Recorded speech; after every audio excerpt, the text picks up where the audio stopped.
Remember, folks, we got a great show tonight. Peter's here. We've got Charlie Vogelheim in from California with us again.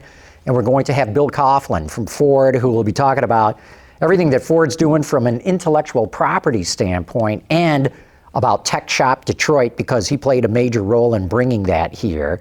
And I'll even talk about some of my experiences in Tech Shop.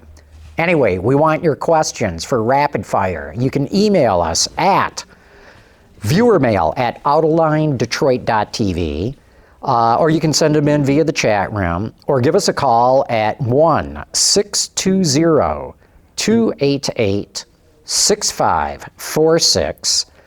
Remember that we'll have the show on our website, Autoline.tv, as soon as it's over, and it will be available as a podcast at the iTunes store tomorrow. It's free, and all you have to do is go there and look for Autoline After Hours and get it there. And we're going to get going here in a couple of minutes.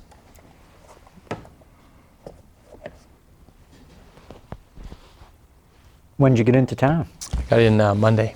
Uh-huh. So been making all week? the rounds. Go back tomorrow? Back tomorrow, yeah.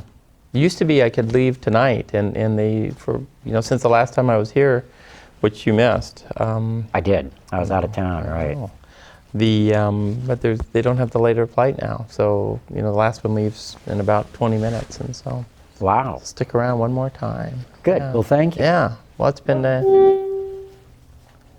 an interesting 4 seasons that I've experienced this week in Detroit. It's unreal. You didn't see any snow, though. No, you're right. You're right. 3 seasons. But it was cold. Cold and rainy and hot and muggy. Cold and sunny and warm and sunny, and now hot and muggy and sunny. Yeah. Did you go to Beijing? No.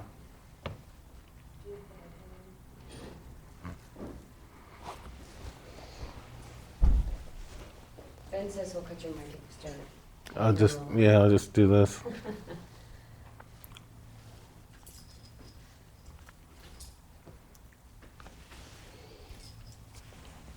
$15, 10, 9, 8, 7, 6, 5, 4, 3, 2, 1. Autoline After Hours is brought to you by Bridgestone, your journey, our passion, and by Chevrolet. Chevy runs deep. Thanks for joining us, people. It's great to have you back here with us on Autoline After Hours. And as always, I got the auto extremist here, Peter DeLorenzo. Good afternoon, John. He's a little bit demure today. He's a little bit under the weather, but he is here. Yes, I am here. We've also got Charlie Vogelheim. And Charlie, you have to tell the audience what you do and where you do it. I am the Vice President of Strategic Alliances at a company called Digital Airstrike. And what we do is we help the dealers with social media. We go in and set up all of their social media solutions. 50 different social media websites. Manage reputation management. It's a wild, wild west out there right now in social media. It is. But anyway, we got him here because he does know a lot about the car business too. Yeah. And I walked in and I know, I'm sorry to hear you're under the weather, but I just wasn't sure if you were putting your curmudgeon face on when I first came in, and so. No, I'm just kind of.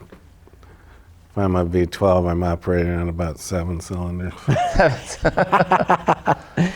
Well, you had some interesting things to say about branding this week. You especially looked at Mercedes, Honda, Acura, BMW, Audi, and Porsche. Well, it's kind of follow-up to the 3 design columns I did, and branding and design are so inexorably linked, and the best example, of course, is Apple. Everything Apple does, their packaging, their interaction with customers, the design, the look and feel. I had a couple of readers write in and said, with Steve Jobs gone, it's going to go downhill quickly. I'm not so sure. But the power of the brand aided by design in Apple is striking. And, we've all heard this from the manufacturers, we want to be like Apple. Well, that's So do it, right? Yeah.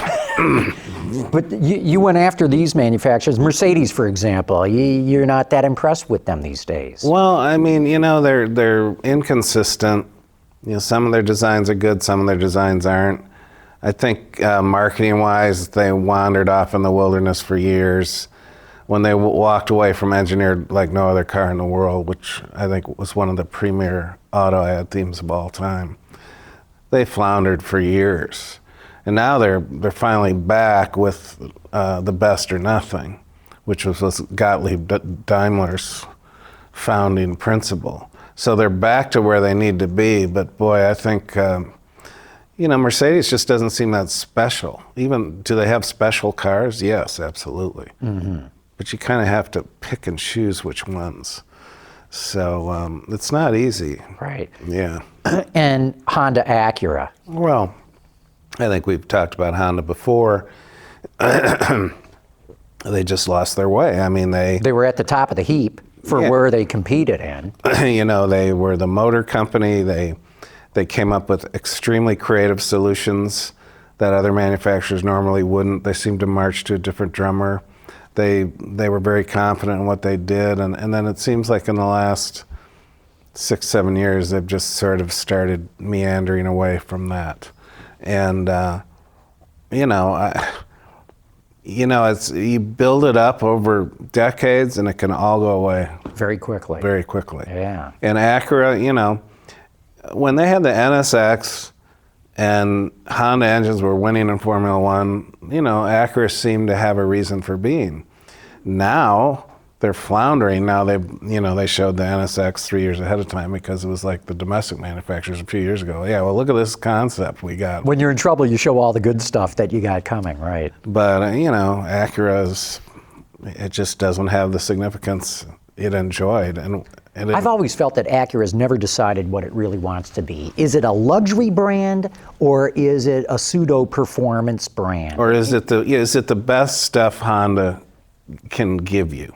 Well, you used the term premium brand in your column, which I thought was apropos. And to your point, John, when it came out, it was before Lexus Infiniti, and it was never considered the luxury car for the simple fact it didn't have an 8-cylinder engine. I mean, for a lot of people, that was almost... Or rear drive. Right, the barrier to entry to that name of luxury. So now, over time, they were the performance when they had the NSX and they had the Integras and cars that were, again, the best that Honda had to offer.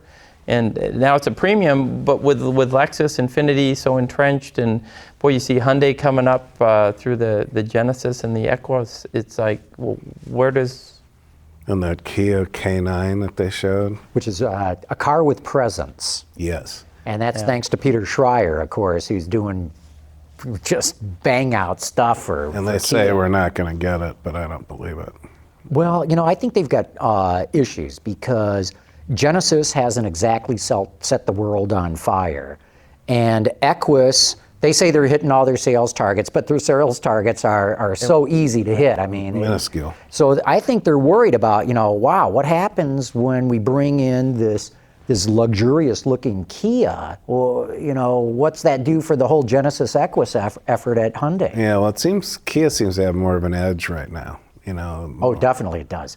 Just look at their marketing, which is some of the best stuff, which we've talked about on the show. It's just more risk-taking, and it's interesting because people poo-poo brand. I get readers writing, brand doesn't mean anything, but here is Hyundai and Kia.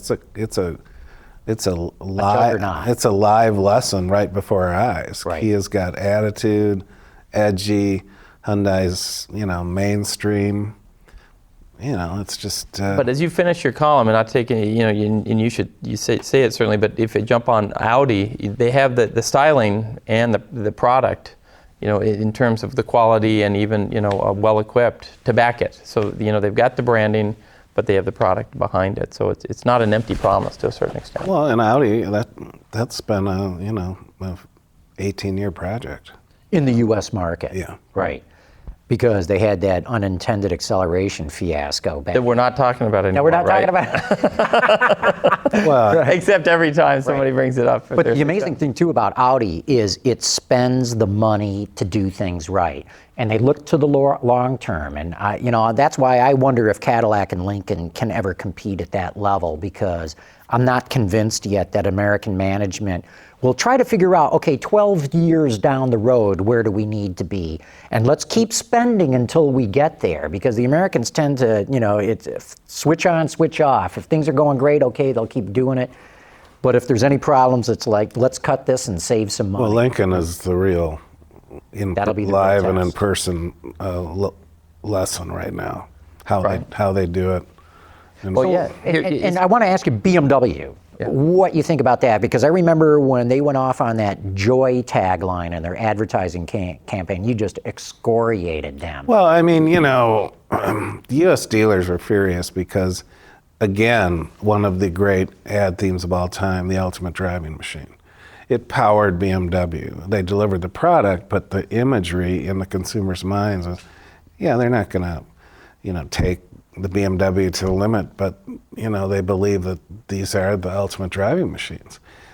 But then when the German marketers said, well, we use Joy in Europe and we want that, basically they shoved it down the U.S. marketers and dealers' throats. And they pushed back, and you don't see it anymore because it was a disaster. I mean, they even had it on their race cars in the ALMS, their M3s, which was, it's so fragile. It's so fragile to keep focused and not meander off. At any moment, these companies can do it. That's why the example of Apple is a valid one, because they don't waver. Do people go into Apple stores looking for a deal? No way. No. Yeah.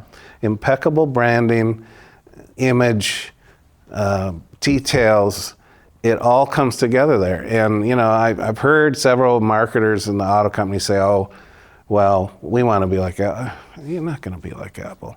There's too many fiefdoms, too many silos, too many people throwing in grenades from the side. It's too bad, but that would be the ultimate if a car company could do that. Mm-hmm. I think Porsche's the closest. Well, and we'll get to them in a second, but BMW, sticking with them for the moment, I'm wondering, Charlie, what do you think of their job of branding, blending design, marketing, and all that? I'm sitting here, in Detroit, just thankful that they didn't say we're the Cadillac of the German cars now. But I just, again, when they took that away, I had some great conversations, as I watched Fiat come over and see, how they were going to present themselves after a Mini had and things like that. You're starting with a blank sheet of paper. You have some heritage vehicle over in Europe. You have some, again, the ideas of the Italian lifestyle and things like that you could really tie in. My first impression of the J.Lo commercial was they kind of missed the mark a little bit. The second commercial with the Arbath and the cappuccino was right there, where Italian thought of worked. Italian. Yeah, it's fantastic. So I look at that and this the whole, and I was so glad I read your article about Apple, because as these manufacturers say, this is what we want to be like. Well, sure, wouldn't everyone? But two things. Number one, again, Apple just top down, left, right, all corners of the box are focused towards that. And let's not forget, again, how much bigger the automotive box really is, the complexities of it. It's a whole different thing. And you mentioned that, Yeah, So, I did. and it's just so hard. And so even the little part that we play in this and trying to keep the messaging from the retailers to be consistent with the messaging from the OEMs all the way down, because as you guys spend, week in, week out talking about these fabulous products and things like that, they're dropped off at retailers that now have the one-on-one with the consumers, and trying to keep that consistent messaging all the way through, it's really a challenge. And again, just from, we talk about Kias and Hyundais, they can be great products and things like that. Is it a luxurious experience that you're having at the retailers? And that's why Lexus Infinity chose to make different stores out of that. Mm-hmm. I thought Hyundai's idea to deliver the Equus to the home was a fantastic idea. Yeah, great idea, because then, you don't go to the dealer. Yeah, well, they only have to deliver 2,000 a year or whatever the But number then is. all of a sudden you think the other part is the homeowner doesn't want this dealership or this person or this company to know where they live or to be coming to their house. They all of a sudden, now you're coming into my life, and I'd rather come, yeah, exactly.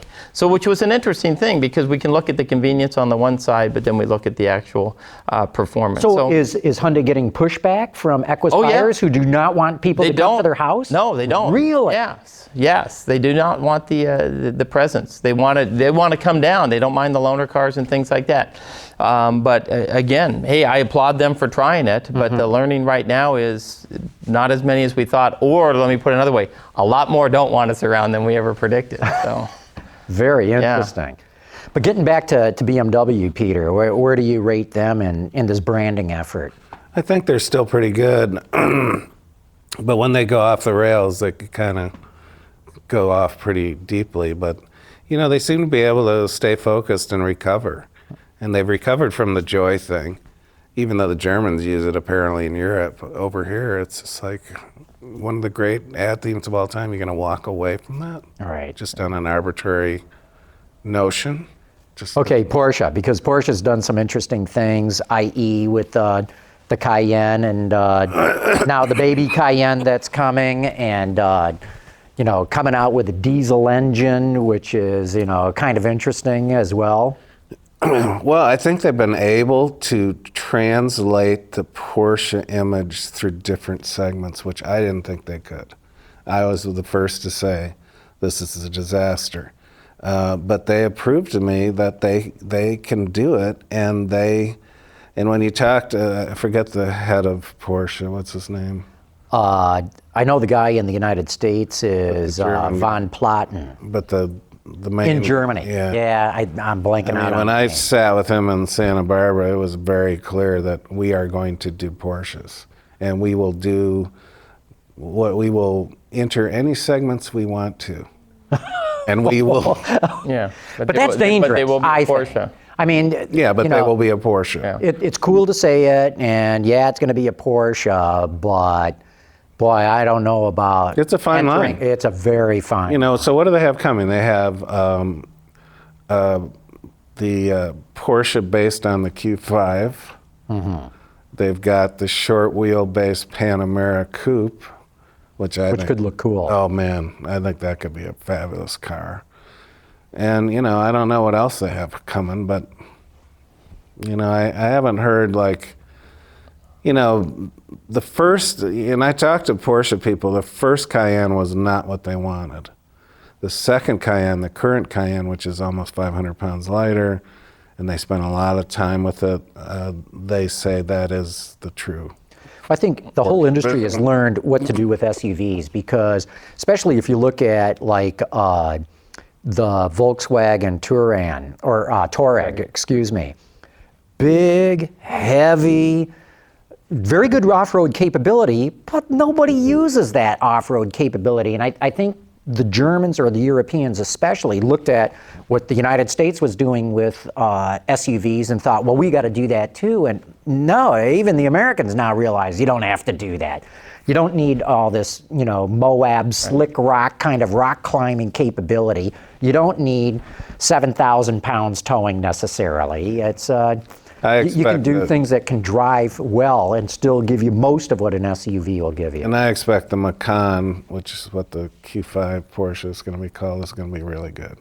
So Porsche goes and makes an SUV, which is an aberration to a lot of people, because they did such a great job from the original design to carry it all the way through. You have Porsches of Porsches of Porsches. You look at all of the designs, and I totally agree with you. I remember when Volvo first came out of it. Well, that made sense because they had been making wagons, but Porsche, oh my gosh.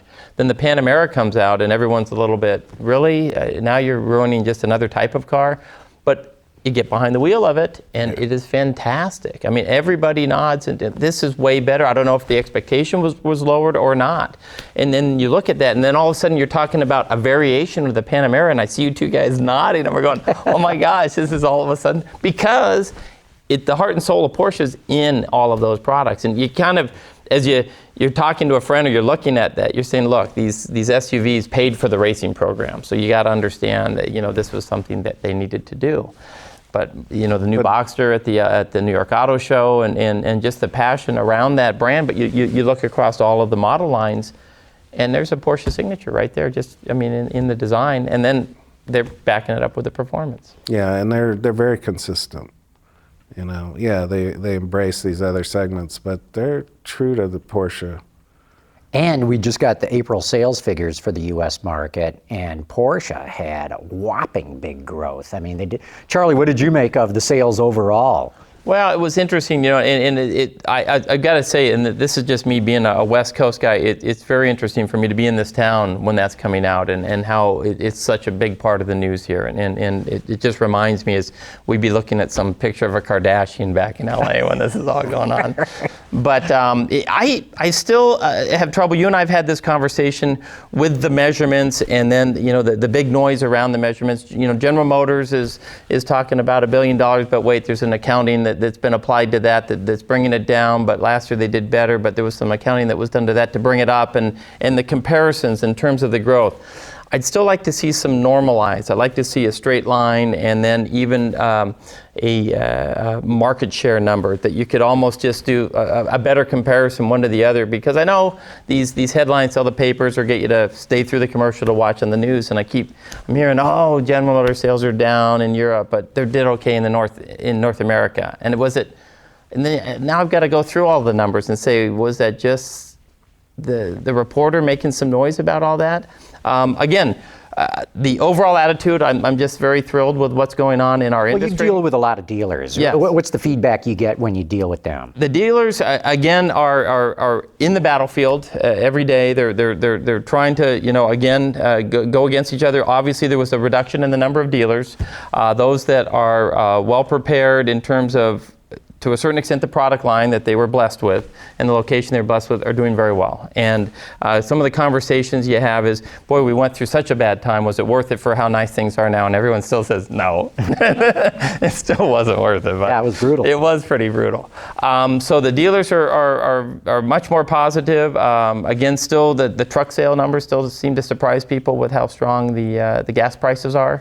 I'll tell you my story about gas prices. Yeah. 3 years ago, maybe it was 4 years ago now, gas prices shot up very quickly to $3 a gallon, and everybody hit the panic button. In fact, a lot of people, especially in this area, were driving really slow. You'd get on the freeway, they're going like 45 miles an hour. Back to 55. The other day, I'm going down to the Tigers baseball game with my wife. I'm going 80 miles an hour. Gas prices are $4 a gallon, and I'm not passing anybody. Everybody's going 80 or even faster.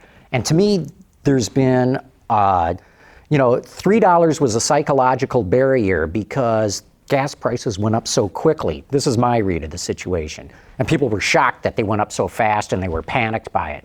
This time it's been going up, going up, going up. So it hits $4 a gallon, big deal. I'm still driving fast, and so is everybody else around me. So it didn't surprise me to see that small car sales did not grow as fast as SUV or pickup sales. Right. The other thing, and again, just here's the California statement, because I know you'll be interested. I'll probably see you out there, Peter. Of course, we have the electric vehicle show next week, and then the following show is the Alternative Fuels Expo. So Awesome. Yeah. I'll take pictures and send them to you. But it's funny because, again, obviously that's an important part of the industry, but it certainly isn't got everyone on fire. Just like, you know, the all-electric vehicles right now, again, out there still, when we were at the New York Auto Show, we were talking, Tri was trying to get around some of the owners, some of the people that had purchased the Leaf and what their experience was with it. And again, I still have the real enthusiasts, I mean that in the sense of an alternative fuel enthusiast. Electric vehicle enthusiast. Exactly, owning and operating those cars, and I'm still waiting to get the feel from the masses in terms of how those cars are really doing on the day-to-day. And it's right now that those that are really owning and operating one, it's their third car. It just, they can't rely on it for the extended trip that might spring up in the middle of the day. So yeah, I know people tell me, well, you got to wait, you know, because electric car technology is so new and people have got to get used to it and it'll grow over time. But I think, you know, when the first Mustang came out, it just blew out of the factory. I mean, they couldn't build these things fast enough. Okay, that's a sexy, hot car. When the first minivan came out from Chrysler, they couldn't build those things fast enough. We were talking about Apple before.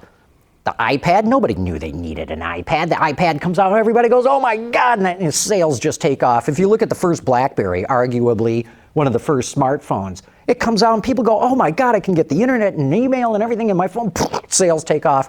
And then they go, oh, but the electric car, they got to learn about that. I don't think that's Well, I gonna think, happen. again, the problem is, and we don't have to spend all the time on this, but if we had reached that, we were looking for that technology exponential growth. So even when the Volt, I think, was on the drawing board, they were expecting that battery technology would be much farther along than it is. And unfortunately, it isn't. But if the Leaf or the Volt came out and you could go 500 miles and you could recharge the thing in a half hour, an hour, Oh, we'd booyah. all dump our gas cars. Exactly. Sure we would. And that's just it. It's not significantly different, and to a certain extent, it's less convenient. So, Really good. Well, hey, this is a good point.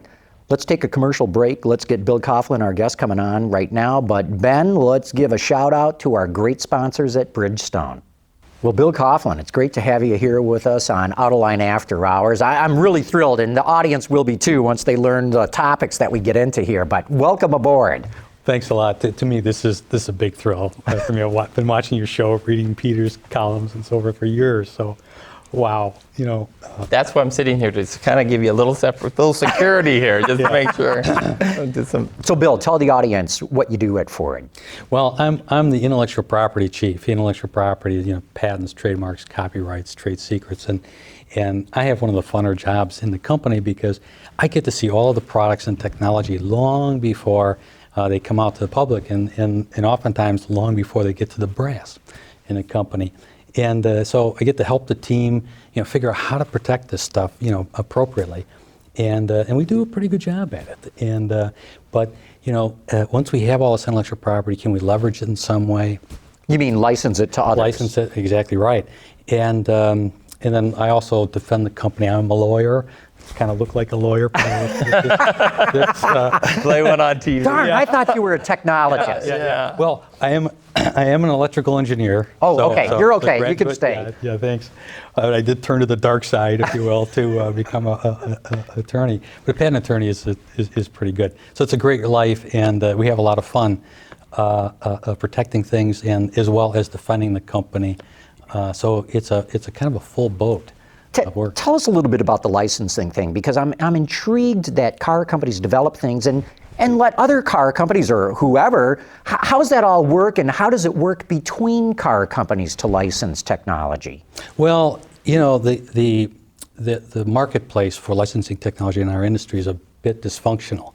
It's not quite as dysfunctional as the smartphone industry, right? Everybody's suing each other. Everyone's suing. Right? The whole electronics industry is Yeah, suing they've each other. gone nuts. I think there's 50 lawsuits between Apple and Samsung alone in 10 different countries. Jeez.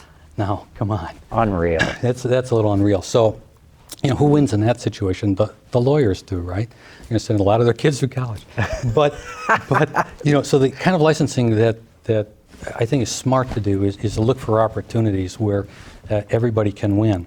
And so, we at Ford are very open to licensing in technology, and if it'll help our customers, we want it. And so my team both licenses in and licenses out.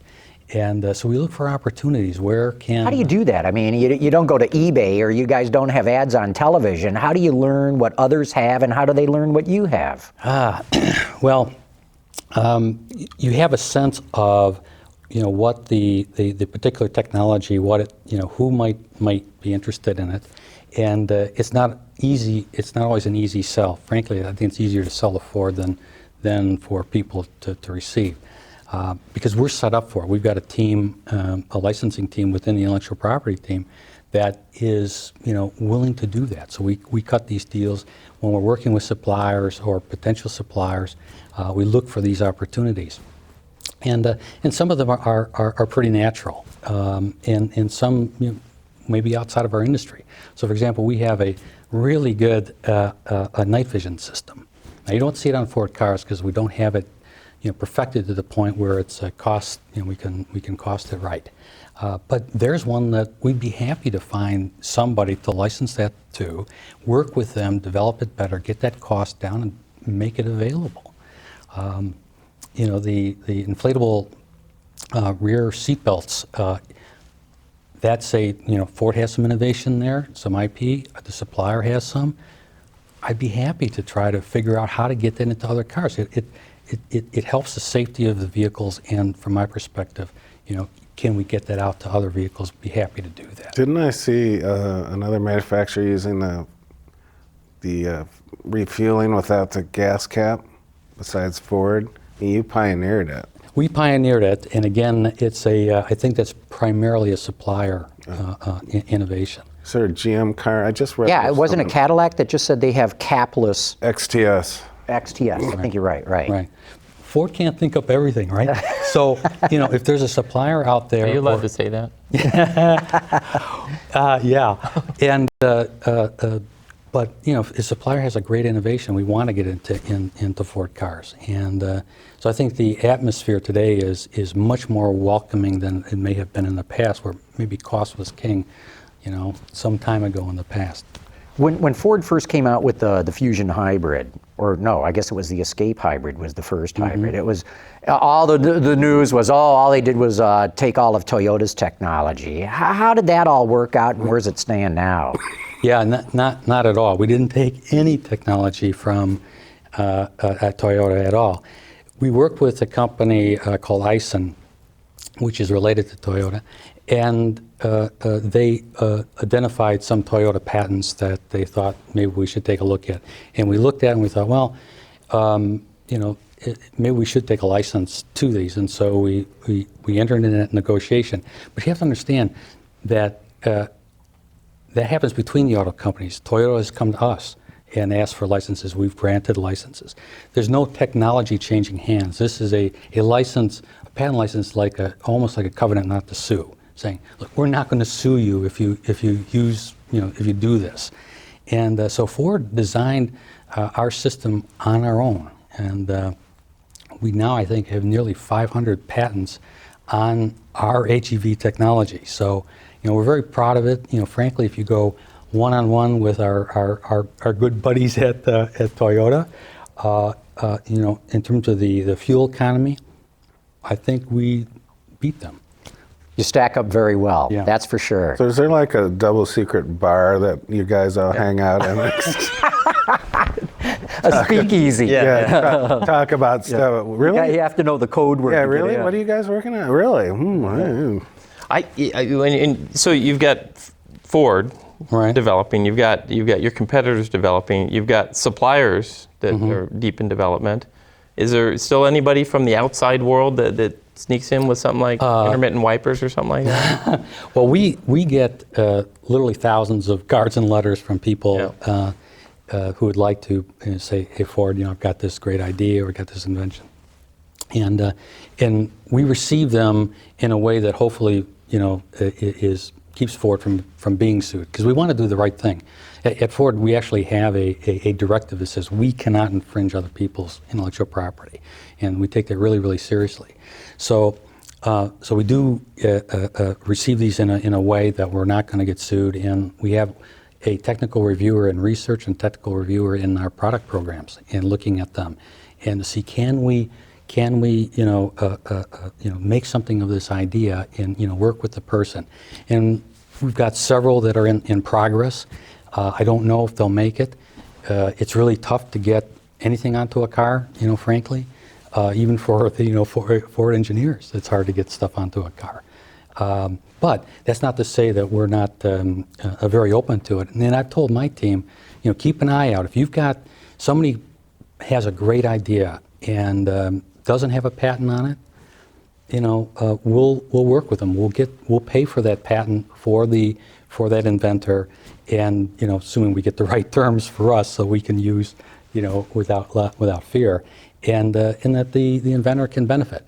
Now, we haven't found that one yet, but I keep looking for it because, frankly, as Alan Mulally would say, profitable growth for all, not Ford wins, everybody else doesn't. That's not what we're about. Pretty cool. So is it expensive to license technology from other companies, or do you guys charge a bundle of money for what you license? I mean, or how's that work? Yeah, we do charge money. We have licensed some things for for nothing. You know, the what we call a belt minder, as if your seatbelt is unbuckled for more than 8 seconds. I got to tell you, I hate that I thing. know. I hate it. You are not alone, but we license that So one for it hurts free. me to hear that you're giving it away for free. Yeah. But Is that because no one will pay for it? Or? yeah. Well, it has changed behaviors. I know it does. Right, yeah. I know it works. And, I'm just telling you. It's a reminder. I would not disconnect it in my car. I'd put a bullet through it. Right. But what, my instruction to the team is, look, treat others as you would want to be treated if you were sitting in their shoes. And so, will we charge money? Absolutely. Do people, when we license in, do we pay money? Absolutely. But frankly, we've done this in a way that has grown the licensing business within Ford fairly dramatically. It's very healthy. We've done really, really well at it. And we have repeat customers, companies that have come back because they know that they've been treated right by the company. And it's not just, how much can we squeeze out of you? That's not our game at all. Do you get companies from outside the automotive industry licensing your technology? Yes, but I'm drawing a blank on it. Give you a good example. Because so much of your technology must be application specific to an automobile. Yeah, that's entirely right. I mean, we do. You can use technology, for example, active night vision could be used on a lake freighter, for example, at night. But in general, what we develop is for our car customers. That's why they don't hit deer on the lake. What about, again, you go into the office and the team's in there in the morning. I mean, you're not just saying, okay, somebody invent something today. I mean, you're obviously working on projects. You're actually, going on solutions. Yeah, absolutely. We don't sit around in the office kind of waiting for the inventions to kind of magically appear. We get out. We have incentive programs. Seminars teaching people, literally teaching engineers how to think creatively, inventively. I drove a truck this week with a really cool invention in it, and before the brass got a chance to see it, and I have high hopes for that. So You can't tell us what that is. I can't tell you what that is, right. but good gracious, it left an impression on me, and that's why I say it's a fun job because I get to really see this stuff, talk to the engineers. Have you thought about this? Could we do that with this? What's the next level? And we get thousands of invention disclosures from engineers per year, and so we try to keep good contacts with the engineering teams. And like I say, we'll go out and talk to the engineering teams and so forth. And you build up those relationships. And, frankly, we've got lots of inventors who have multiple inventions. Because once you start thinking like an inventor, it's really hard to turn that off. Because you start seeing problems as opportunities, not as, oh, gosh, what do I do with this?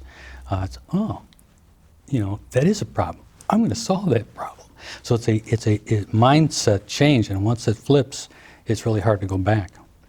And what you're doing too to help, accelerate this whole mindset and approach is you've played a key role in bringing Tech Shop to Detroit, which for those who don't know is essentially like joining a health club, but instead of having all these different exercise machines that you can use to work out, it's got manufacturing equipment, CNC machines and grinders and welders and CNC sewing machines and CAD terminals and the like. So tell the audience a little bit about what you hope to accomplish by having Tech Shop literally right on the back doorstep of Ford and Dearborn. I'd be happy to. One of the things that we do as an IP team, we have our own brainstorming center in our building, and so we can invite engineering teams in and work on improving inventions and so forth.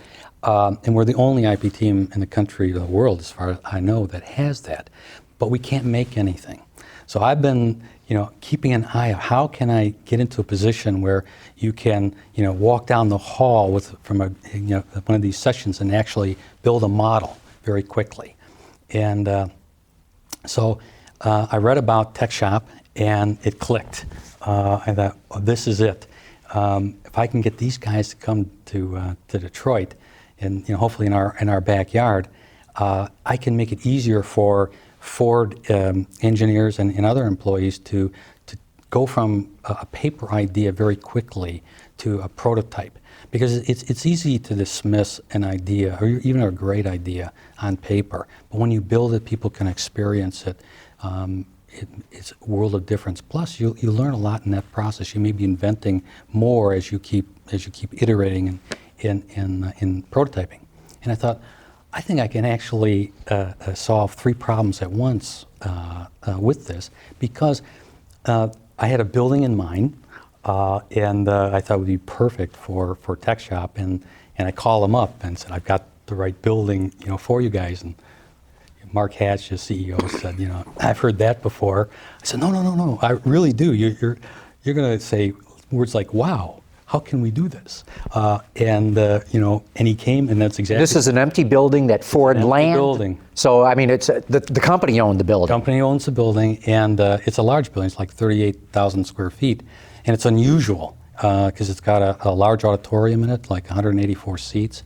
It's got a central area that I think is ideal for a technology showroom, and an area off to the side where maybe you could do some open innovation things. So Mark Hatch came up, and I explained to him kind of the vision that I had in mind, and that this would not just help Ford people, but our area. And I had maybe a year or so back got a call from Chris Webb over at the Engineering Society of Detroit, and he said, Bill, we got thousands of engineers that are out of work, and is there anything you can do? Me? Well, let me think, keep an eye out. And I thought, wow, this is it. This will really help our community, because Tech Shop has been able to prove that they can, really create, entrepreneurial successes with being able to prototype things and get things into market quickly. And if we can do that here in our area and help the auto industry, help Ford, the area as a whole, wow, we've done a great thing. And when you think of Ford, at least we want you to think of Ford, great products, strong business, and build a better world. And we can do all 3 of those things with this initiative, because we will have a technology showroom. There will be a licensing component to this, and that's coming. But first, we have to have the grand opening of Tech Shop. Which is this weekend. And the Tech Shop has, I think it's almost $1 million worth of equipment in there. And not quite anything that can be, you can have in your mind, you can build there, but it's pretty darn close. You can't make glass, a few things like that. But you can cut through 5 inches thick steel with water. They have a water jet that, this is CNC water jet. CNC water jet. And all of this is actually approachable by average people. You don't need to be, a PhD engineer to make this work. Most of their stuff, the CNC stuff, the kind of the automated stuff, you have to think of as a printer. So you design something in the CAD software, which is graciously provided by Autodesk, and then you basically print to that machine, and you have to set the machine up properly. It's more than just hit the button. But if you think of it like a printer, it's approachable. You can do this. And they have classes. So if you don't know how to use this stuff, you can take a class in it. And I've joined Tech Shop. I'm a member. I've taken a TIG welding class and a metalworking class. And what I love about their approach is small classes, very hands-on with an instructor. The whole idea is we're not going to read books. You're not going to be here for weeks and weeks on end. Watch me. And here he says, here's how you don't get hurt. Now watch me weld. Then they'll hand you the welding gun and say, now you do it. I mean, literally within 15 minutes of getting there, you're welding stuff together, or you're cutting steel, or you're doing whatever it happens to be that you're in. That's what I love about the approach is we're not going to talk all this theory or study, and there's no tests. It's just hands-on, start making stuff immediately. I bet you can't wait till all the scout troops are lined up with their Pinewood Derby cars to come in there and get them all done. It would be a great place to be able to do that. And the laser cutters, will cut through, wood and plastic and other materials, and they're fun to play with. But the key is for anybody who's listening who thought, well, geez, I'm not a mechanical person. I don't know how to do these things. Don't worry about it. I've actually done the same thing that John has done, taken the classes. I signed up for years as a tech shop member, and because I wanted to test it for myself. And so I'm not an expert in CAD software. I've never done anything in the CAD software, but I took the CAD software class, and I took the forgot the name of the machine, but it's a bot that will cut wood, like a router. And my goal was, can I design a piece of flat pack furniture that doesn't require screws, nails, or any tools to assemble it? Kind of one better than IKEA, okay? A high aspiration, to be sure. But nevertheless, it was a challenge to myself, right? To see, can I use the equipment at Tech Shop? Can I use the design tools and then actually automate with a shop bot? That's what it was. And I was able to do it and put things together like a puzzle, and it worked. But it's a first prototype, and so I learned in that process, what I need to do to make the next prototype even better. But it's very approachable. So the materials, obviously there's the tools there, but what about the materials, whether it's the welding? You can bring in your own materials, or they have materials there that you can buy at very reasonable prices. Right. And if they don't have the material, you can tell them, hey, can you guys get me this stuff? And they're very accommodating there. Yeah. All the tools are available for free that they use in the location. And to build on what you've said too, Bill, one of the guys I talked with in my metalworking class is an artist. And I said, you got to be kidding. What's an artist doing here? And he looks around the room at all this equipment. And he goes, are you kidding? Where else would I be able to put my hands on stuff like this? I can make anything here. So yeah, to your point, it's very approachable. There's more than a few artists there now, and a whole bunch of engineers and other people who just want to make things.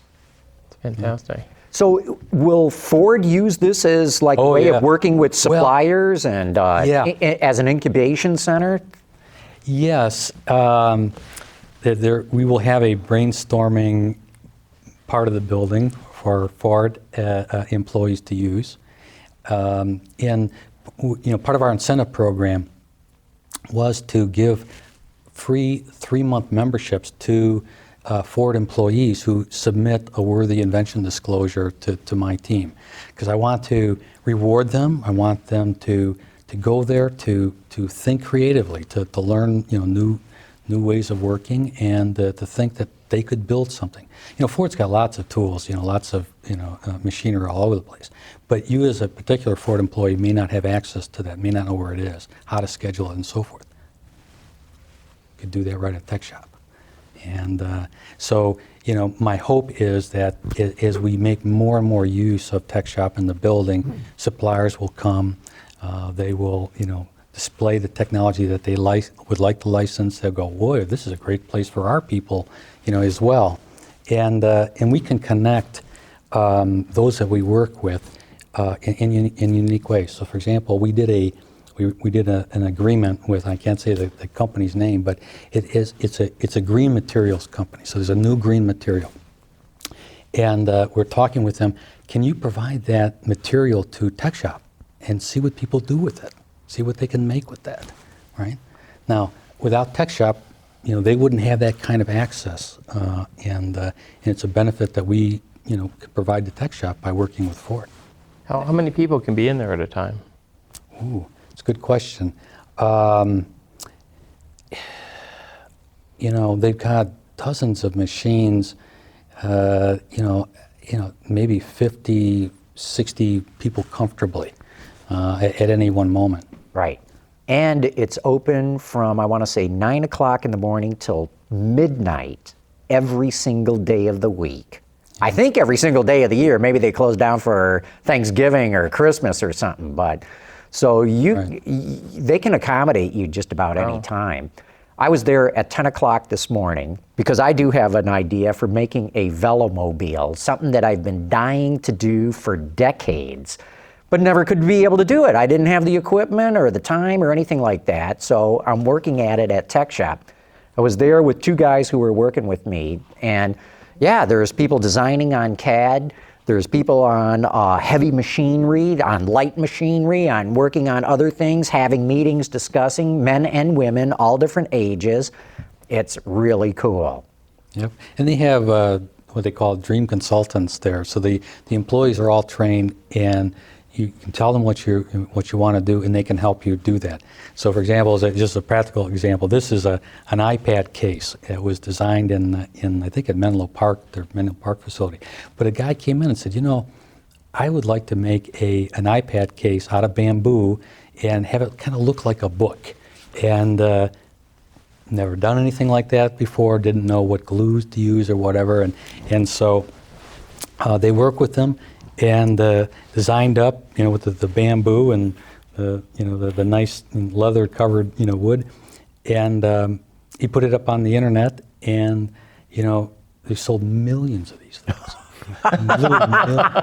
See, I love that. I love it. Very quick. If you show the illustration. And it looks beautiful. It's a dodo case. It's a dodo case. Yeah, exactly right. Protects your iPad from being extinct. Yeah. Go extinct. So you can have a dream. And that's, Tech Shop, their tagline is, build your dreams here.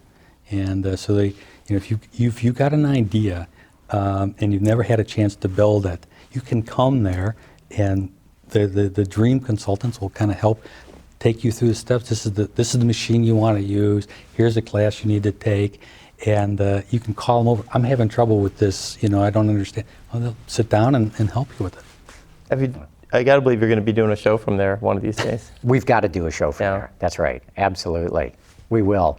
Because to see it is when it really clicks. Actually, we did a show for Autoline this week a year and a half ago on the Menlo Park one, and it was awesome. I ran into a guy working on an electric motorcycle, which won, I think, the TTX, race. A guy literally building a lunar lander. And I said, what do you mean a lunar lander? You mean to go on the moon? Yeah, to go on the moon. And another guy developing a diamond deposition machine. So, I mean, there's really cool stuff going on there.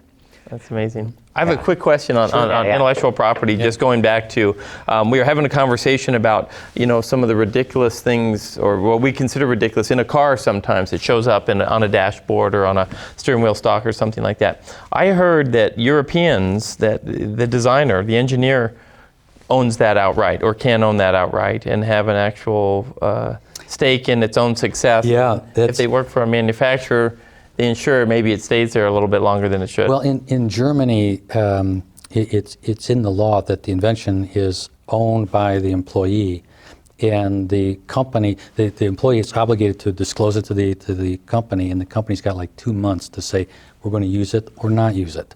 And if they use it, they have to reward the inventor, commensurate with the rules as to that. So if they make really good use of it, the inventor can do quite well economically. Now, if they say, no, we don't need this, we want to patent it, the inventor can go patent it wherever the inventor wants in the world, and if the company later decides to use it, they get to pay the inventor a fair amount more. So it is a bit different system.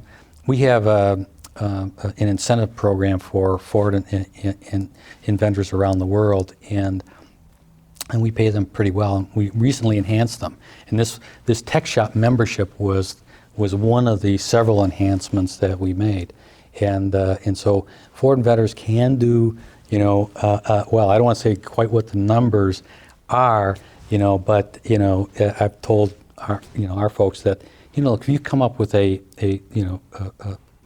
inventions that are doing quite well, and you get this repeatable, you could pay for your retirement villa.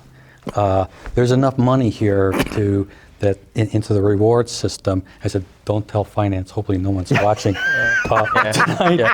Hey, your secret safe here, right? Yeah. And you can check the website. Yeah, exactly right.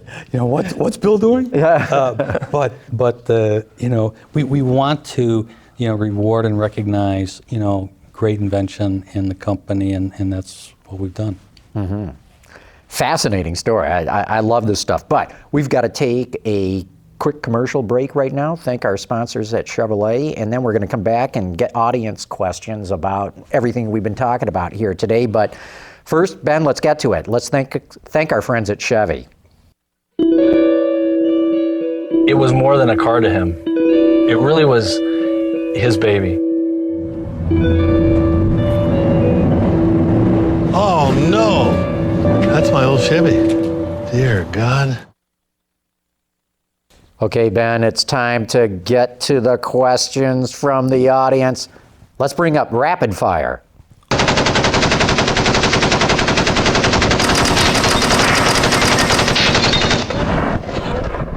Okay, Bill, the first one goes to you. This is from Mallory and Justin Morrison. They want to know, will Ford utilize the inventions in Tech Shop? Are the two connected? Oh, that's a good question.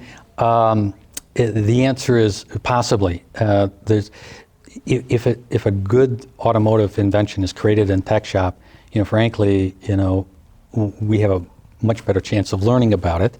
And one of the things I want to do is we've got displays set up within Tech Shop now that will be used to display those prototypes that that people come up with, so that we can make easier to learn about. I did sit down with one of the Tech Shop members, and who's got an interesting rail system for mounting speakers, boxes at the bed of a pickup truck and so forth. And so we made sure that I can talk to him in a way that we're not going to get sued. And then, one of the guys on my team is trying to get to the right people within Ford. Is this something that Ford could use? Is it something that maybe a SEMA, group could use? And that sort of thing. So my hope is that we will be able to connect to the maker community in a way that we haven't been able to do in the past. And when you go way, way back, right? Henry Ford was a maker, right? He created that car in his own garage. And so those kinds of people with really good, concepts that can prove it out, we can experience it, we're happy to talk to. That's cool. Peter, this one goes to you. Omar Sikis wants to know, how come there doesn't seem to be any books right now about Ferdinand Piëch in English?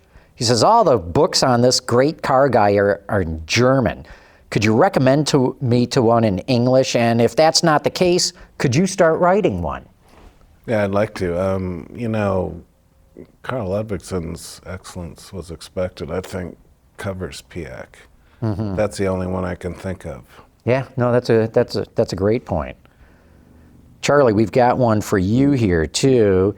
Dr. Botox wants to know, how's the Ford Fiesta social media thing going? Fiesta sales have cratered this year, he says, which I don't think is entirely true, but how's that whole social media thing going for Fiesta? Well, what's interesting, and again, Ford did a great job in terms of trying something new, using social media as an introduction to the vehicle, getting people interested through other media than television, radio, newspaper type of thing, trying to get the youthful crowd involved.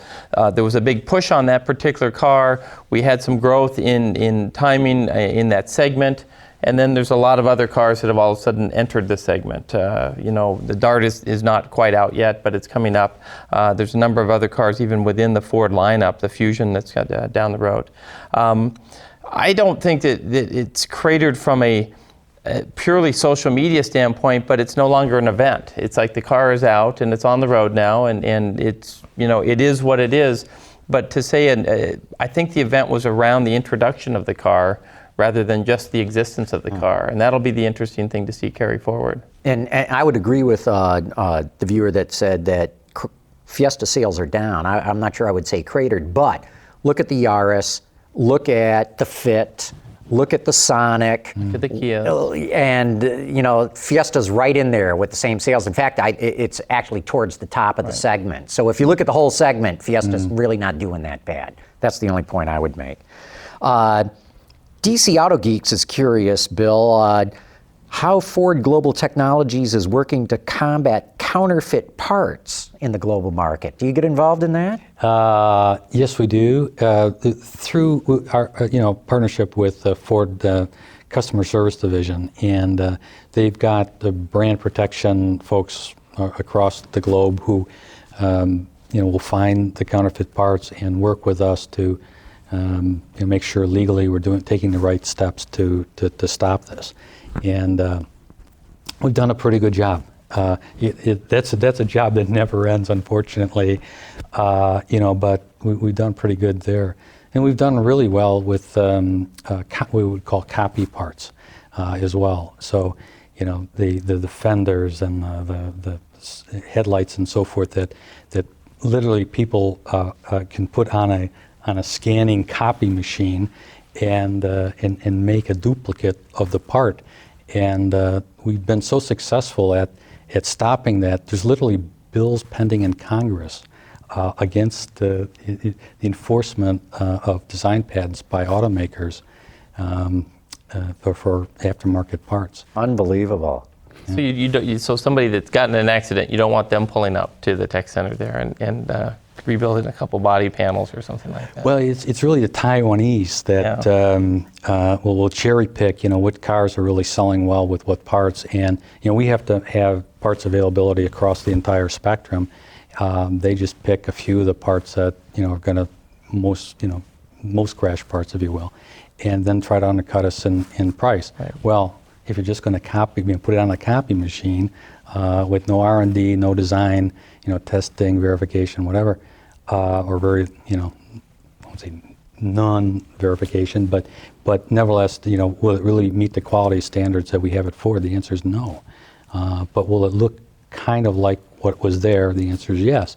And it's going to be cheaper, because they skipped all those steps. And so, we've tried hard and really successfully to stop that.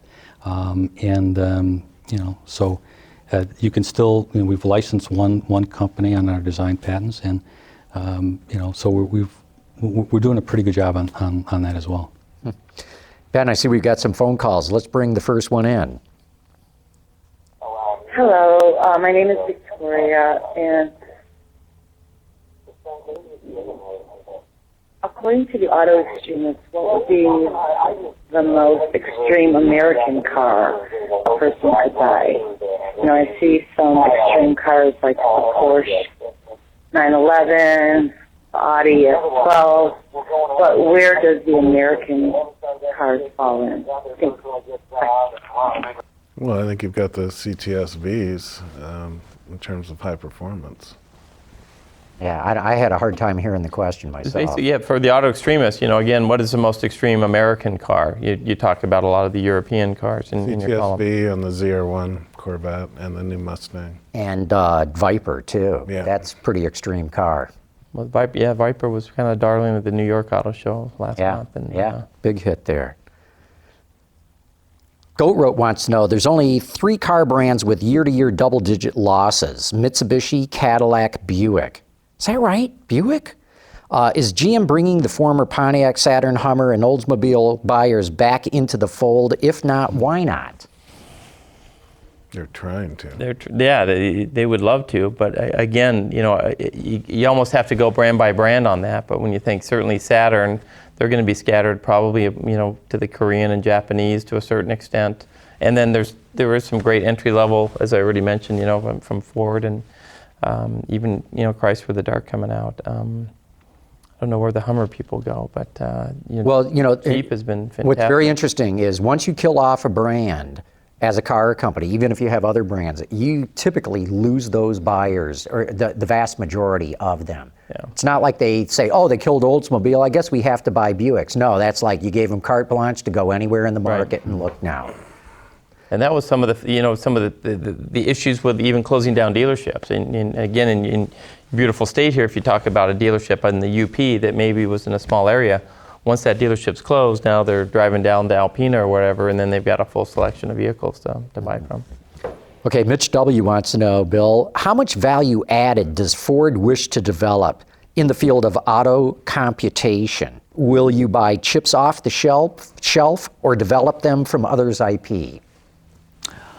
Well, we don't make chips. I don't think we develop chips. We use a lot of chips. But,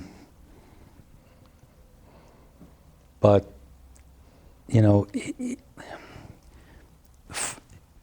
what I'm having trouble articulating is that I see so many different inventions across the spectrum that, you know, we are inventing all over the place. But, you know, I think they draw the line. We make lots of circuits, but in general, you know, Ford has, really leverages its supply base. So even if we were to design a chip, which I don't think we'll do, we'd go to a supplier and say, you know, help us make this. It's not a core competency. No, for it. yeah, I don't know if it ever was. Might have been a long, long time ago, but I don't think we're in a chip design. You know, we're really in, you know, for example, you know, trailer sway control.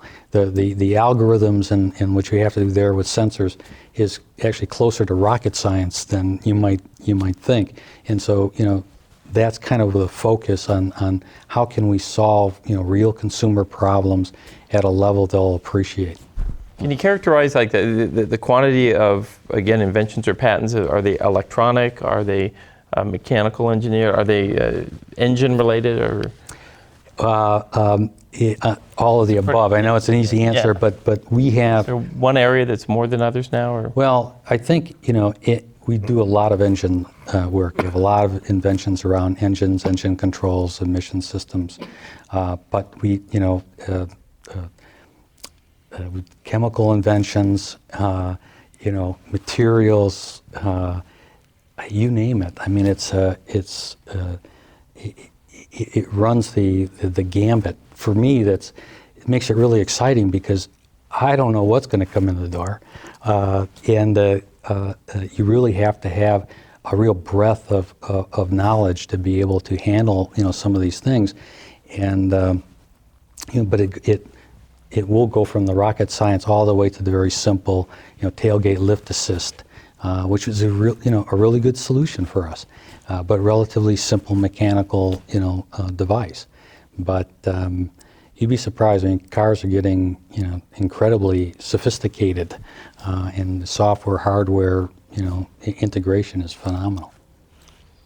Okay, Chuck Grency says, this one's for Peter.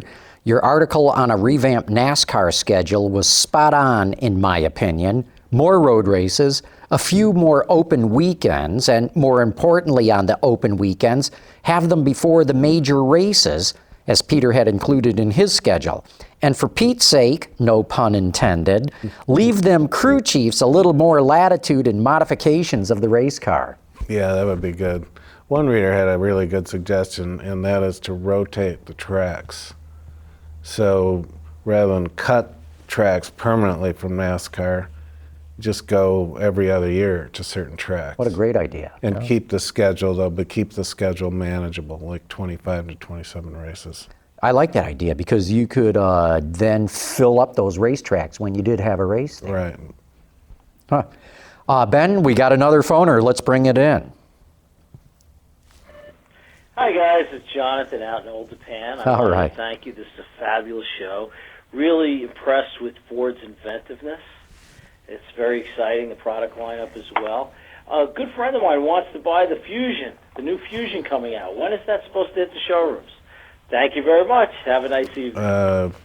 Not till September. September, really, that late? Well, there you go, Jonathan. You got to wait till the fall.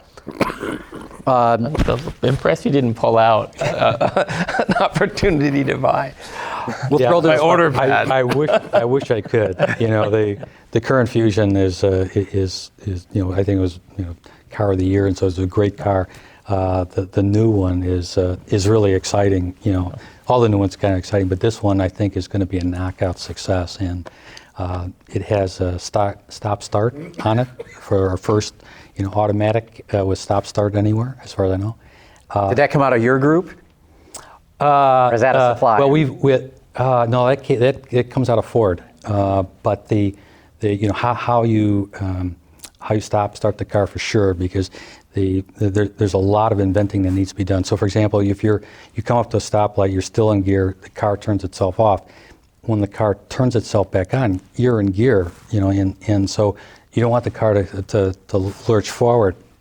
So how do you turn the engine back on in a way that doesn't do that, but doesn't also create emissions problems? And it's fairly clever stuff there. And we should have a fairly broad patent on how to do this in a way that doesn't create an emissions issue.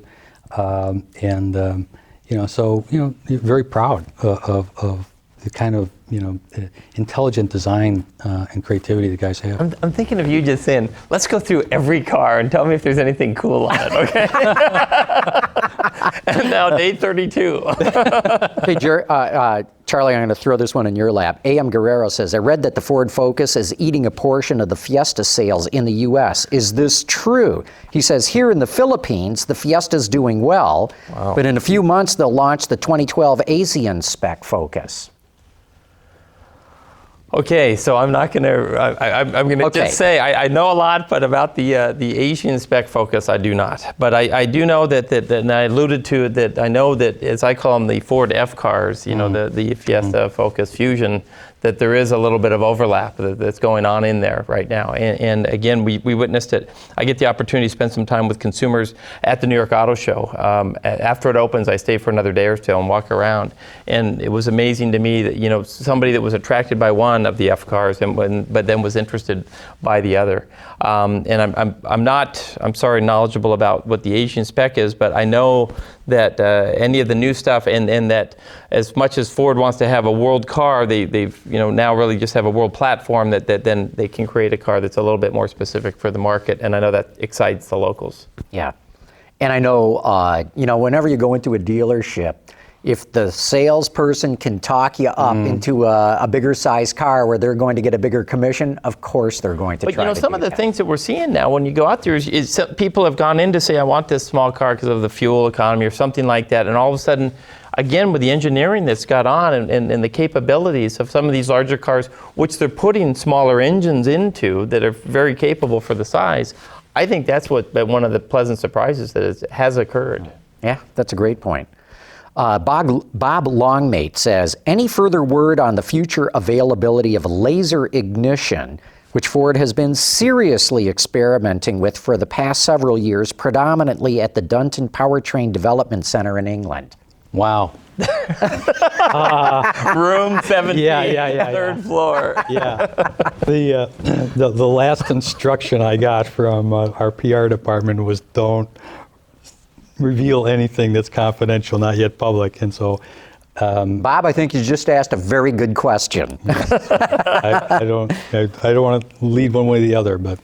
Well, maybe I shouldn't ask the second one of his either. He says, I understand that one of Ford's latest free IP initiatives given to the global automotive industry is in regards to a new technology glass adhesive with virtually no volatile compounds, providing a much safer environment for its personnel within its vehicle manufacturing facilities.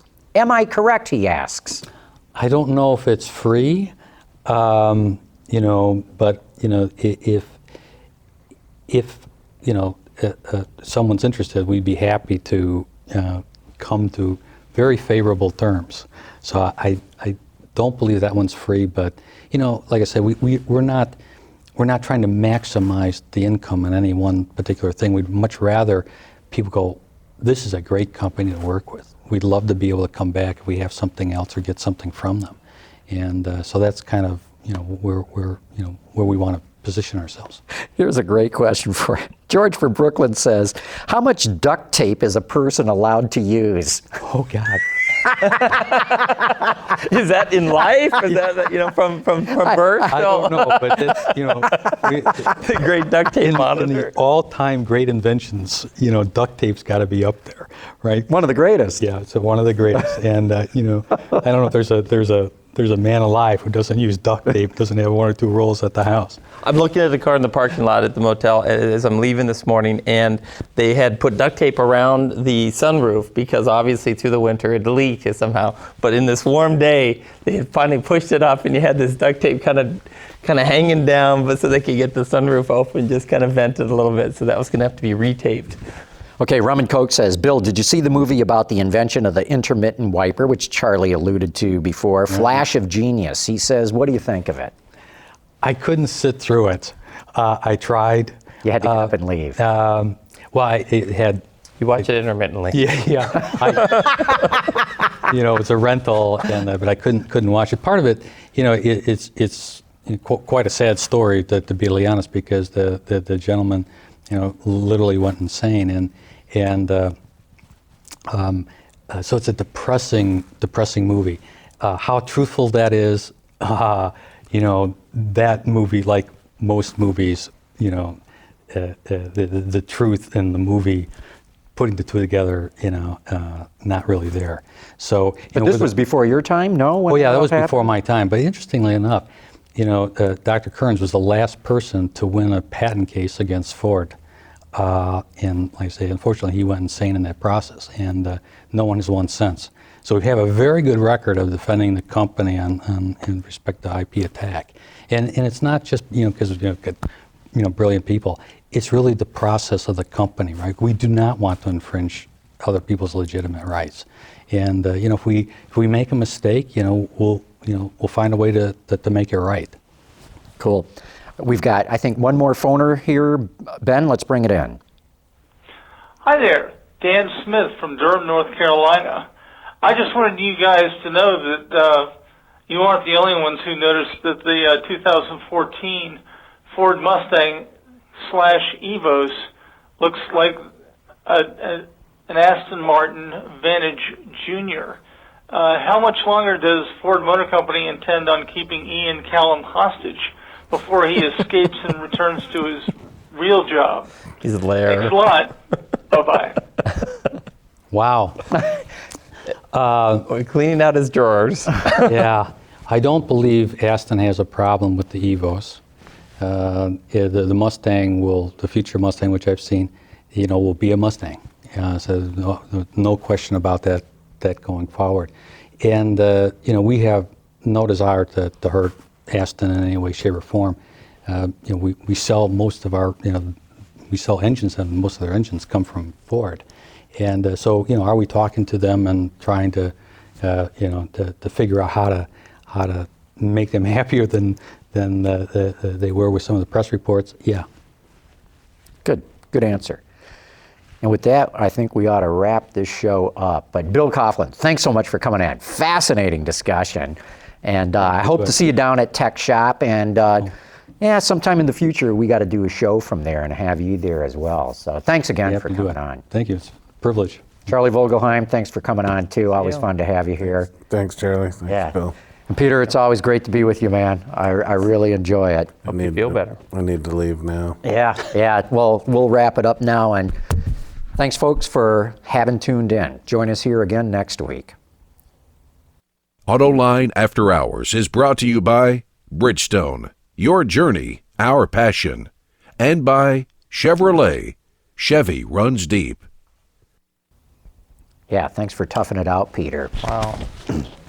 Yeah, Admirable. your yeoman service here. So you got to talk about this. Well, yeah, I want to build a velomobile, which is literally a pedal car. Yeah. Velomobiles go back to the 1890s when the so-called safety bicycle first came on the scene. Right. And Europe especially went bicycle crazy. Yankee. And velomobiles, i.e. a car that you could get in and pedal, maybe one, typically two passenger, really became the rage. But then the internal combustion engine came along and everybody went, what the hell am I pedaling for? Let's get a car that drives itself. In World War I, though, when fuel was rationed or very expensive, velomobiles made a little bit of a comeback. After the war, though, that was it. World War II, the same thing again. Fuel was, very hard to get or very expensive, and velomobiles, especially in Paris, started to make a comeback then, but then went out of style. But my idea is to borrow Buckminster Fuller's idea from his Dymaxion with a three-wheel car, front-wheel drive, rear steer, and which would be highly maneuverable, with a teardrop-shaped body on it, so it would be very aerodynamic. Be very easy to add electric assist, which is the big rage in bicycles right now, especially in China. It's unreal. They sell as many electric bicycles, electric assist bicycles in China right now, as we sell bicycles in this country. It's like 20 million a year now. And then it's I huge. noticed also in New York, all of the Asian restaurant delivery bikes Put your had mic electric back on, assist. Charlie. Yeah. What's that? Put your mic Oh, back put your mic on, he says, so people can, who are still watching can hear us. Some enchanted evening. I was just saying, you know, in New York, all the restaurant delivery bikes had electric assist on them. And the sports stores now, again, they have them lined up. So velomobiles are the hot thing amongst hardcore bicyclists in Europe right now. But they're very expensive. They're anywhere from 6,000 to 8,000 euros. You know, which is like 10 grand. They top out at 10 grand. And they're cool, but they're for hardcore enthusiasts. So my idea is a velomobile for the masses. Inexpensive, relatively inexpensive. Safe, protected from the elements. It is all-weather? It would be all-weather capability. Now, it's not going to be as comfortable winter. as your car, right? But it will be awfully close to that. And there'll be layers of options, so you can have a very base model, open air, or fully enclosed. And but what I need to know now is, does Fuller's idea really work? I mean, are these things stable at high speed for bicycles? Do they tip over easily? What? So we need to build a prototype. Right. And what you're seeing on the table in front of me here are two very crude models that sort of show the three-wheel rear steer concept to it. So we've decided my next step in the project is this week I'm going to be hunting on eBay for a petacar that I can buy cheap, where we can rip the axle out of it, because typically these things have axles with wheel mountings and gears and typically a disc brake already mounted. So instead of us trying to do it ourselves, can we just find a junker and rip that off, and we'll have saved ourselves a bunch of time. But well, you know, I'm an avid cyclist, so so I'm very excited about that. But I look at things, you know, and I think about, you know, the recumbent bikes that are out there now. I've seen some of the upright trikes that are more for a lower speed, you know, and that's more for an elderly person that maybe isn't so, you know, sure on balance anymore. But recumbents are the fastest growing segment in the U.S. bicycle business right now. But again, you have to balance yourself. They are awkward. Your feet are almost on the same plane as your chin.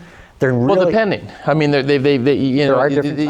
can sling it almost all with the way up and back, but it's an interesting. But my idea is for 1 and 2 passenger velomobiles that carry several bags of groceries. That, you know, I think if you had like a 5-mile commute, you'd take your velomobile.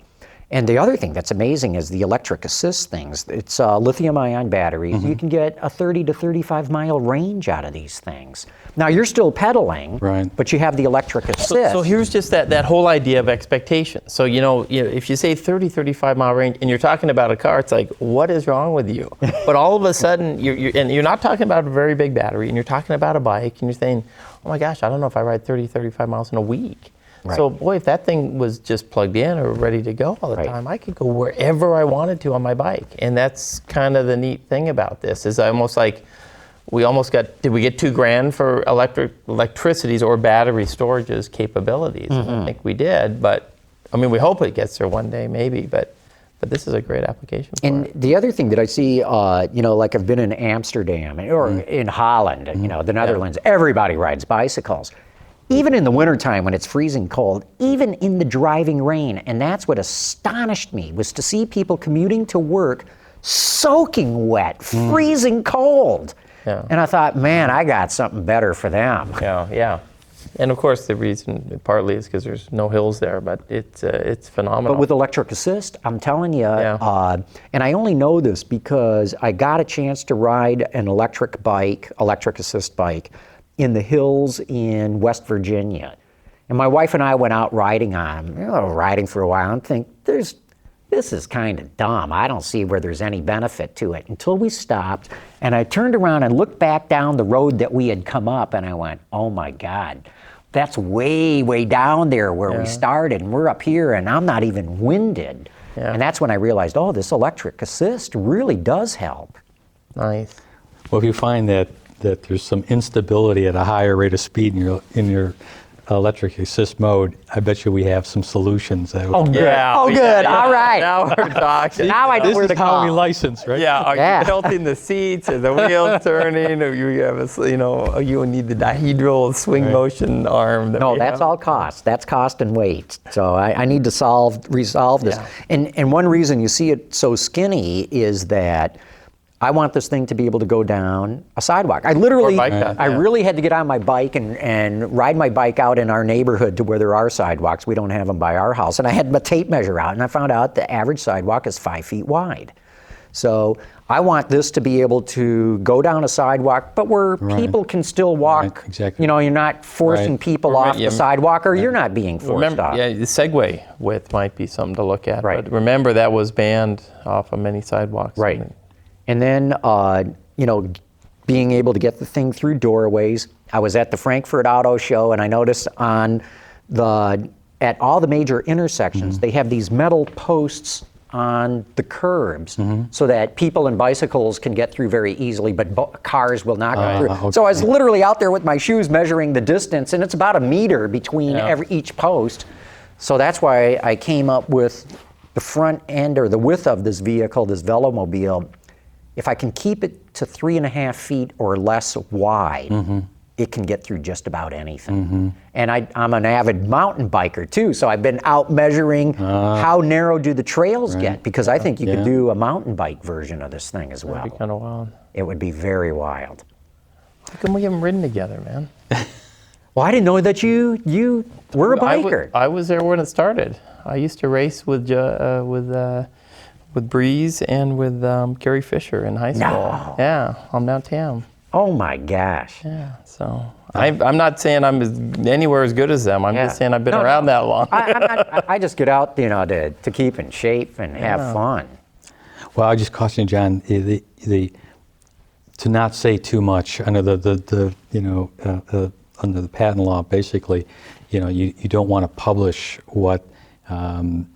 Your solution. So, for example, you may find that there's a relationship between, the length and the height and the width and so forth that works without Ford's stability control system, right?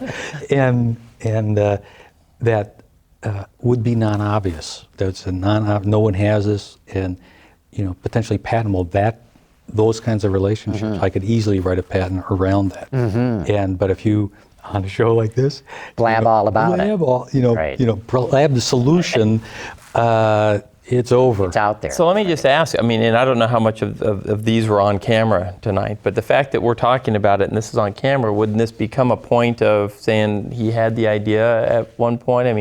If it ever went to court or something like that, or look, without patenting it. I'm not trying to pretend to rewrite law at this point. I'm just saying, but isn't that you're almost putting a stake in the ground saying, hey, this is an idea of mine.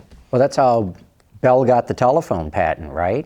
He proved he published first or something like that, or had the idea. Yeah, he had the idea. He was able to prove it. Actually, called it in, but nobody called it in. But you only have to worry so much when it's the complete solution you have. And see, I'm really glad that you said that, because this is all new territory for me. But I figured this is extremely crude. Oh yeah. We're nowhere near discovering what those proper relationships are.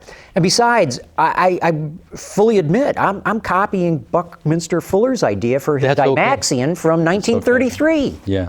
So now I'm applying it in a very different way, Right. but he gets the credit for having come up with this idea, But if this you layout. see somebody riding one with cardboard wheels and a balsa wood seat, you'll go, wait a second. That was me. Right. Yeah. No, I mean, but to your point, Bill, because I've wondered if I'm able to get this thing going, and it really does turn out to be something. How do I protect myself from, like, the Chinese from going, hey, we can do this a lot cheaper than those Yeah. guys in Detroit? Yeah. You need patents, and they're country specific, so that you need to get patents filed in China as well. And frankly, we built up, quite a portfolio in China to protect this. You don't see Ford being ripped off in China. Oh, very interesting. There were a couple of press reports that, at the Beijing Auto Show, there's going to be an F-150 clone. Didn't happen. Oh, but there is one. Nope. It's 151. No. Didn't happen. It wasn't there, or the truck's just not going to happen. not going to happen. Never was such a thing. Very interesting. Please don't ask again. You guys did your due diligence. We did our job, right? And it was a good global teamwork. But my point about this, that you file your U.S. patent application, and then you're given so much time, typically a year, to file in China. Right. And we can suggest people who actually know how to get Chinese patents that are truly enforceable, good Chinese patents, not we gave it to somebody, in the patent department in some obscure Chinese law firm somewhere. Well, that's fascinating to learn. So you really can protect yourself in China. Yeah, you can. Very. It's not easy, but you can do it. And Is it real expensive, though? Not really. I mean, About the same cost as filing here? It'd be less than filing here. And but patent attorneys around the world, there's not that many of us, and so they do quite well. So you be working with a patent attorney in Sri Lanka, and you're charging me what? But they want to charge typical rates like Los Angeles. But so it's not that cheap, but it is cheaper than applying here in the United States. Great stuff. This is fascinating. You know where you need to go, and I always love to get you out to California, but up north, Specialized in Morgan Hill. I've been there a couple of times, and I have a stump jumper as my mountain bike anyway. But they have their... I have the same one. Yeah? Yeah. Specialized. All right. So you're a biker, too? Yep. All right. Recent convert in that regard. Yeah. Go to Oregon once in a while and go on them. We'll have to talk about that. But they have a great little design area where they've made up some fun little bikes and things like that you can see. And obviously there's others out there. Trek is out here in the Midwest. You can Right. go to Wisconsin, Minnesota, yeah. Wisconsin, I think they are, right. And yeah. No, there's I tell you, I was just at the New York show, and I was amazed at how many bicycles and pedicars I saw in the city. We rented bikes. It was such a nice day, and just went up and did the loop at Central Park, and it was all around Central Park now. There's bike rental places. The messenger guys have always been there, right? Yeah. But I'm talking other people commuting in the city and tourists going in these pedicar things. Well, I was literally down on my hands and knees looking under the pedicar, seeing. Yeah. The guy's like, "What are you doing down there?" I said, "I'm just checking it out." About some of those is they're so much more difficult to, anybody that's gone to rent one of those little fun time multi-pedal devices, it's like the paddle boat in the lake where you're working your butt off and you're not going anywhere. And it's not practical. Yeah. And that's my idea, is something that, Ford did the Model T, I want to do the Model V. Very good. There you go. In fact, I want to build it at the Paquette plant. Ooh. Now we're talking. Ooh, wow, that would be Designed special. by your little tech center down at Cat. Well, helpful. But it'd be good. Well, good, Okay. guys. Yeah, thanks. This has been great.